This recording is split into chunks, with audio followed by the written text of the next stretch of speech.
Hey guys, सो आज का जो हमारा लेक्चर है वो सिंध एग्रीकल्चर यूनिवर्सिटी का जो पास पेपर 2022 में हुआ था उनको हम सोल्व करने जा रहे हैं।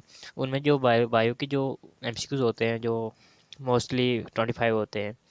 इनमें से जो एमसीक्यूज आते हैं बायो के वो मोस्ट रिपीटेड होते हैं जो पास पेपर में से ही ये लोग देते हैं। ठीक है, तो तकरीबन 10 या 15 जो एमसीक्यूज होते हैं वो पास पेपर में से ही देते हैं, लेकिन कुछ एमसीक्यूज हटकर पास पेपर से हटकर भी देते हैं बायोलॉजी में। तो देखते हैं कौन से एमसीक्यूज आए थे, कौन से रिपीटेड है और सिंपल्स में है।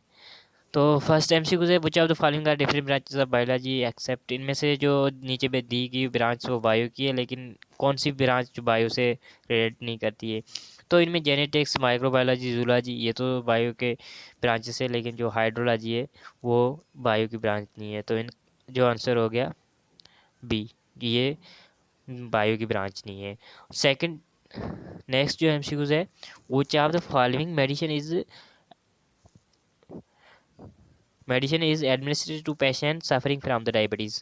जो डायबिटीज़ के पेशेंट होते हैं उनको वो सफ़र्स होते हैं डायबिटीज़ में, जो पेशेंट होते हैं उनके लिए जो हम कंट्रोलिंग जो डायबिटीज़ को कंट्रोल करते हैं वो किस तरह करते हैं। तो हम वो मोस्टली जो करते हैं वो इंसुलिन की तरह करते हैं। ठीक है, नेक्स्ट जो एमसीक्यूज है, प्रिवेंशन ऑफ पोलियोमाइलिटिस। पोलियोमाइलिटिस एक पोलियो की बीमारी है, डिजीज़ है। ठीक है, तो वो उससे हम कैसे प्रिवेंट कर सकते हैं। तो उससे हम अक्सर जो पोलियो की में जो डिजीज़ होती है हम उन्हें वैक्सीन के थ्रू ही कंट्रोल कर सकते हैं। ठीक है, उन तो ये वैक्सीनेशन के थ्रू होते हैं कंट्रोल। और इनमें आईपीवी और ओपीवी लिखी है। आईपीवी जो इंजेक्शन के थ्रू लगाते हैं और ओपीवी जो ओरल पोलियो वैक्सीन होती है। अच्छा, नेक्स्ट जो एमसीक्यू है, raw material for the photosynthesis. अच्छा, हम कहते हैं फोटोसिंथेसिस क्या होता है। तो फोटोसिंथेसिस वो एक प्रोसेस होता है जो लाइट एनर्जी को केमिकल एनर्जी में कन्वर्ट करता है, उसे हम फोटोसिंथेसिस कहते हैं। उसके जो रॉ मटेरियल क्या होते हैं, रॉ मटेरियल कार्बन डाइऑक्साइड और वाटर ही होते हैं। जो इसका आंसर हो गया वो सी होगा।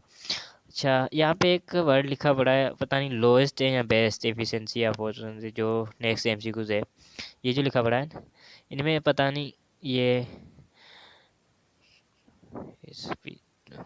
One minute. अच्छा, जो ये एमसीक्यू लिखा पड़ा है ना, तो वो पता नहीं चल रहा है कि कौन सा एमसीक्यू यहाँ पे लिखा क्या हुआ है, बेस्ट है या लोएस्ट है। तो अगर हम ये पूछ रहा है, पहले एमसीक्यूज पढ़ लें।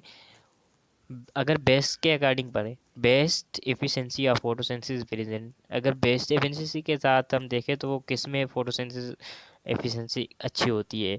तो C4 जो प्लांट्स होते हैं वो एफिशिएंसी बेस्ट होती है। अगर लोएस्ट के अकॉर्डिंग देखें तो C3 की जो एफिशिएंसी होती है वो लोएस्ट होती है C4 के अकॉर्डिंग। ठीक है, तो जो भी एमसीक्यू जहाँ जिस तरह से पूछा जाए उस तरह आपको सोल्व करना है। यहाँ कैनिन टीथ, नेक्स्ट जो एमसीक्यू है, canine teeth are very large in. जो कैनिन टीथ होते हैं ना, शिकार करने के लिए जो होते हैं अक्सर, और एनिमल्स को भी होते हैं, कार्निवर्स, कार्निवर्स के लिए इसमें जो कार्निवर्स को जो टीथ होते हैं कैनिन वो बड़े होते हैं। आगे चलते हैं। How many nerves arise from the spinal cord in human being. यहाँ नर्व्स का पूछा है, स्पाइनल कार्ड से जो जितनी नर्व्स निकलती है वो कितनी होती है। तो वो 31 पेयर्स होती है। ठीक है, स्पाइनल नर्व से अगर निकलती है तो वो जो स्पाइनल कार्ड से निकलती है वो स्पाइनल नर्व होती है, वो जो 31 पेयर्स होते हैं। ठीक है, ये याद रखना, 31 पेयर्स होते हैं। अगर यहाँ हमें एमसीक्यू पूछा जाए कि जो हाउ मेनी क्रेनियल नर्व्स, ठीक है, क्रेनियल नर्व्स का पूछा जाए तो वो कितनी होती है, वो होती है 12 पेयर्स। कितने? 12 पेयर्स होती हैं। नेक्स्ट जो एमसीक्यू है, the English name of Triticum aestivum. जो इंग्लिश नेम है, ये जो साइंटिफिक नेम दिया हुआ है, ठीक है, साइंटिफिक नेम दिया हुआ है ट्राइटिकम एस्टिवम एल। तो ये किसका है? तो ये जो साइंटिफिक नेम है वीट का है।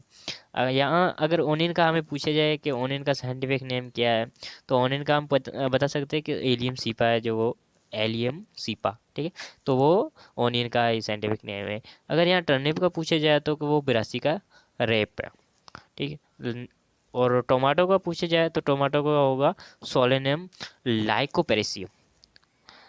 यहाँ तक क्लियर है। नेक्स्ट जो एमसीक्यूज है, birds possess a thick muscular structure used by catching foods. अच्छा, बर्ड्स के पास एक में मस्कुलर सी स्ट्रक्चर होती है जो फूड को कैच करती है, उसे हम क्या कहते हैं, वो हम उसे गजार्ड कहते हैं। ठीक है, इसका आंसर ए होगा। नेक्स्ट जो एमसीक्यू है, all of the following are the dicotyledon eggs. इसमें जो नीचे एग्जांपल दिए हुए हैं वो सारे के सारे डाइकोटिलेडन है, लेकिन इसमें एक ऐसा ऑप्शन है जो कि डाइकोटिलेडन नहीं है, तो वो है मेज। ठीक है, मेज है वो मोनोकाट है, बाकी जो काटन, ग्राम और मैंगो है वो डाइकोटिलेडन। यहाँ पे लिखा हुआ है साइंटिफिक नेम ऑफ कॉटन, तो कॉटन का जो साइंटिफिक नेम है क्या है, देखो यहाँ एमसीक्यू साइंटिफिक नेम के भी पूछे जा रहे हैं, तो आपको याद रखने हैं साइंटिफिक नेम कुछ जो कॉमन कॉमन होते हैं।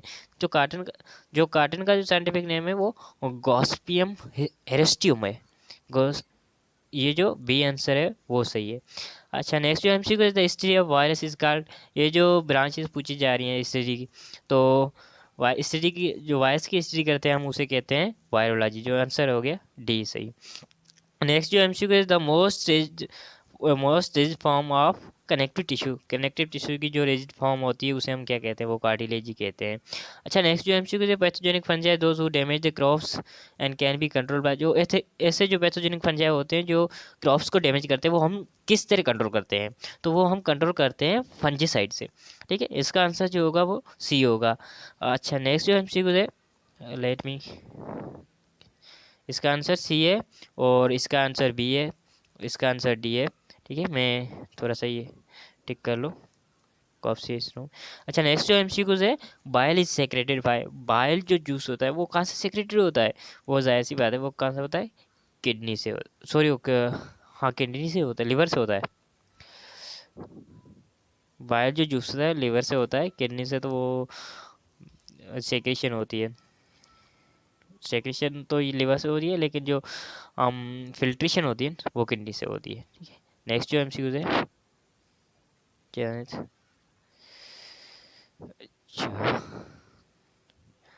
यहाँ पूछा जा रहा है, the smallest units of classification of plants and animals. हम जब बायोडाइवर्सिटी करते हैं या वहाँ पे जो क्लासिफिकेशन करते हैं एनिमल्स और प्लांट्स की, तो उनमें से पूछा जा रहा है जो समालिस यूनिट्स, जो बेसिक यूनिट्स होता है क्लासिफिकेशन का, वो क्या होता है, तो वो स्पीसीज होता है। इसका आंसर हो गया डी। अच्छा, नेक्स्ट जो एमसीक्यूज है, ऑल एंजाइम्स आर। सब जो एंजाइम होते हैं वो प्रोटीन्स इन नेचर होते हैं। 18 जो एमसीक्यूज है, in sense the desert ecosystem is called. वो थरी है जिसे हम डेजर्ट इकोसिस्टम ही कहते हैं। सक्रोज को हम दूसरा क्या से कह सकते हैं, तो सक्रोज को हम कहते हैं मोस्टली कैन शुगर। और लास्ट नहीं है एमसीक्यू, नेक्स्ट जो नेक्स्ट है, x excretory organ in fish. Fish का जो एक्सरेटरी ऑर्गेन होता है वो क्या होता है, तो वो होता है किडनी। बी आंसर इसका सही हो गया। अच्छा, आगे चलते हैं। ये बोल रहा है, एड्स आर स्प्रेड बाय। अच्छा, एड्स जो ये बीमारी होती है और ये कैसे स्प्रेड होती है, एचआईवी की वजह से होती है, ह्यूमन इम्यून वायरस के। तो ये जो स्प्रेड होती है उनके रीजंस क्या है, कैसे स्प्रेड होती है, तो होमोसेक्सुअलिटी भी इनकी हो सकती है reasons, immoral way of life हो सकते हैं, इन्फेक्टेड नीडल से सेंस। अगर कोई नीडल हम एक बार यूज़ करते हैं और दूसरी बार किसी और मरीज में यूज़ करते हैं, तो वो उसके थ्रू भी एड्स स्प्रेड हो सकती है। होमोसेक्सुअलिटी के थ्रू भी हो सकती है, जो आजकल जो केसेस मोस्टली अफ्रीकन और पाकिस्तान में भी देखे जा रहे हैं। और इमोरल वे भी जो होते हैं वो उसके थ्रू भी हो सकती है, तो इसका आंसर जो हो गया वो डी होगा आंसर सही। ठीक है, ऑल ऑफ दिस, ये सब जो रीजंस होते हैं इनके थ्रू एड्स स्प्रेड हो सकती है। अच्छा, नेक्स्ट जो एमसीक्यू है, geotropism is movement, tropic movement of plants in response. Geotropism देखो, अगर एक होता है प्लांट्स का जो सिस्टम होता है, एक रूट सिस्टम होता है और शूट सिस्टम होता है। जो रूट सिस्टम होता है वो टूवर्ड्स द अर्थ और नीचे जाता रहता है, और जो शूट सिस्टम है वो अपोजिट टू अर्थ के जो ग्रेविटी के अपोजिट जाता है। तो जो ग्रेविटी के तरफ जो उसके तरफ रेस्पॉन्स करता है, तो वो कौन सी मूवमेंट होगी, जियोट्रॉपिक। तो ये इसका आंसर जो होगा वो डी होगा। अच्छा, the RNA found in the ribosome. हमें पता है कि जो आरएनए के जो टाइप्स होते हैं वो 3 टाइप्स होते हैं, मैसेंजर आरएनए, राइबोसोम आरएनए और टीआरएनए। अच्छा, जो राइबोसोम में ही आरएनए जो पाए जाते हैं वो कौन से आरएनए होते हैं? तो उसका आंसर हो गया जो बी आरआरएनए। अच्छा, नेक्स्ट जो एमसीक्यू है, एक्वेटिक आर्थ्रोपोड रेस्पायर थ्रू, जो एक्वेटिक्स आर्थ्रोपोड्स होते हैं वो किस तरह से रेस्पायर्स करते हैं? तो इसका जो आंसर हो गया वो गिल्स के थ्रू होते हैं, डी। ठीक है। लास्ट जो एमसीक्यू है, Darwin's theory of evolution was mainly based on the evidence from, जो डार्विन्स ने थ्योरी को, इवोल्यूशन की जो थ्योरी थी वो किस पर बेस करी थी? तो वो कुछ जियोग्राफिकल फंक्शन पे और उसकी डिस्ट्रीब्यूशन से पे बेस करी थी, और कुछ फोसिल रिकॉर्ड को भी फॉलो कर रही थी। तो इसका जो आंसर हो गया वो सी हो गया। तो लेट मी के सब जो आंसर है वो मुझे क्लिक करने थे। जो इसका आंसर जो हो गया वो सी था, और इसका गिल्स था, और राइबोसोम आरएनए जो ट्रांसफर, सॉरी, आरआरएनए, ठीक है, और जियोट्रॉपिज्म ग्रेविटी थी, और ये जो अलाफ्तीस है। तो ये सारे एमसीक्यूज थे जो हमने सॉल्व किए हैं, और इतना टफ भी जो बायो के और बाकी भी पोर्शन होते हैं वो टफ नहीं होते, तो ये भी आसान होते हैं। ठीक है, थैंक यू फॉर